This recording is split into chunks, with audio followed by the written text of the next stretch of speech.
Nay, ano naman po ang gusto niyo sabihin dito kay... Ang masasabi ko po, ma'am, kasi ganito po, ma'am. Okay. Kaya ang masasabi ko lang po dyan, napakasinungaling ng William na yan. Na unang-una, nandito rin ang asawa ko, katabi ko. Okay. Ang sabi niya doon, nung pinabasa sa akin ni G sa lahat ng sulat niya ng chat, tulong niya. Pati ako, isang beses ko lang yan na nakita.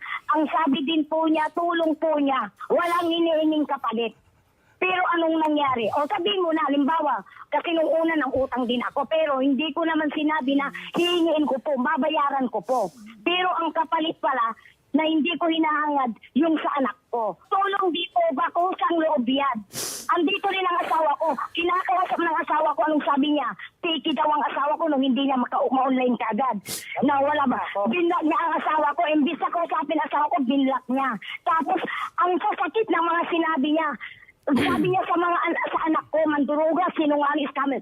Ang taong sinungaling po at scammer, hindi po magpapakita yan kung gusto makipagkita ni William. Inakipagkita yung anak ko para lang hindi sabing scammer.